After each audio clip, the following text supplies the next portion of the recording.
Alors, peux-tu te présenter? Oui, bien, je m'appelle William Gliot, je suis havrais d'origine, et marié, célibataire. Ma première licence au club 1982, donc j'ai un recul quand même sur le STB. J'ai connu le côté patronage, association, semi-professionnalisme et professionnalisme depuis 20 ans. Voilà. Alors, quelles sont tes missions au sein du STB? Eh bien, au sein du STB, je suis masseur-kinésithérapeute de l'équipe professionnelle depuis 20 années.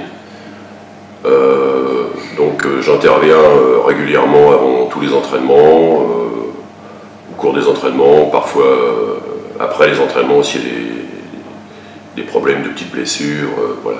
Et tu suis aussi l'équipe pendant les matchs? Je suis l'équipe à tous les matchs, aussi bien à la maison qu'à l'extérieur. Et je fais aussi fonction, en fonction de la présence de notre manager, je fais fonction un petit peu de dirigeant, d'accompagnateur, d'intendant, voilà. Alors, quelle relation entretiens-tu avec les joueurs? Ce sont d'abord des relations professionnelles, évidemment, vu qu'eux, ils ont un besoin de soins, donc c'est d'abord professionnel.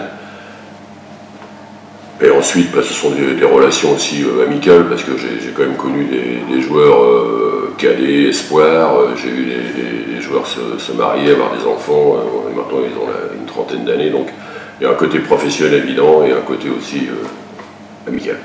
Et y a-t-il des joueurs ou des coachs avec qui tu es un peu plus justement ami? J'ai connu quand même beaucoup de coachs dans ces longues années. Oui, je suis assez ami avec Éric Girard, avec Christian Monchot, avec Jean Souza, avec Eric Bartéchéki. Alors, comment vis-tu les matchs? Les matchs, je les vis de façon un peu différente. Il y a le côté toujours soignant qui est là, donc avec le docteur Bax, le docteur de notre club, on est toujours un petit peu sur le qui-vive, il peut très bien se passer quelque chose. Donc il y a ce côté un peu toujours attentif. Et après, il y a le côté aussi, bon, j'étais joueur quand même de basket, je suis encore coach en pré-national et tout, donc j'ai un côté un petit peu, on va dire, j'ai un œil basket, quoi, j'ai un œil de supporter également, parce que je supporte mon équipe, c'est normal. Donc voilà les deux facettes où j'assiste au match. Alors, quel est ton meilleur souvenir avec le STB? Mon meilleur souvenir, j'ai d'énormes souvenirs, beaucoup de souvenirs, on va dire, mais bon, le meilleur souvenir, c'est quand même le match que nous avions joué en 2011 contre l'Asvel, où il y avait la grève des joueurs NBA et Tony Parker avait joué avec l'Asvel. Nous avions récupéré Yann Marami. Là, j'ai franchement vu les docks, la salle archi pleine, il y avait pratiquement 5000 personnes, des gens debout partout, des gens assis partout sous les paniers. Ça a été vraiment un souvenir unique pour moi, pour le STB et pour la ville du Havre, je pense. Alors, toi qui as fait tous les déplacements avec le STB en Coupe d'Europe, as-tu quelques anecdotes? Oui, j'en aurais trop, même. Non, on a énormément d'anecdotes. J'ai fait 3 Coupes d'Europe quand même.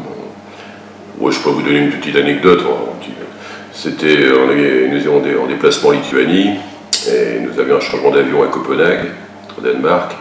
Donc nous changeons d'avion, on est en plein hiver, et nous arrivons à Vilnius, et il n'y avait pas eu de transfert de bagages à Copenhague. Nos bagages sont restés à Copenhague. Nous nous sommes retrouvés donc le soir sans bagages. Il y avait 2-3 joueurs qui avaient juste des claquettes.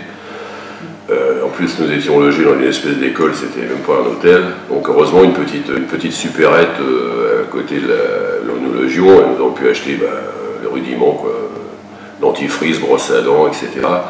Et nous avons récupéré nos affaires juste 1 heure avant le match le lendemain, parce qu'il y avait juste un seul avion par jour. Donc c'était très chaud, quoi. On ne savait même pas si on allait pouvoir, au point de maillot, rien, et 3 quarts d'heure avant, nous avons récupéré nos affaires et nous avons perdu le match de 2 points. Voilà, c'est un souvenir.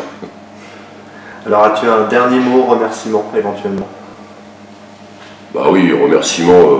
Moi, depuis 20 ans, j'ai connu avec le club vraiment des grands moments, des choses un peu uniques dans ma vie, dans ma carrière. Bon, ça, c'est quelque chose de merveilleux pour moi, quoi. Et cette ascension, on a eu une belle ascension. Bon, depuis 2 ans, nous avons un petit peu de turbulence, comme tous les grands clubs. Les grands clubs ont subi des turbulences. Mais je pense qu'avec l'équipe que Hervé Coudray a refait, la compétence des staffs sportifs, je pense qu'avec tout l'engouement qu'il y a autour du club, voilà, le staff administratif, la présidence, tous nos bénévoles, les dirigeants qui sont tout autour, et notre public qui est là, qui est présent, qui nous soutient, je pense que nous allons bientôt remonter dans le niveau le plus haut du basket national. Voilà. C'est un souhait évident.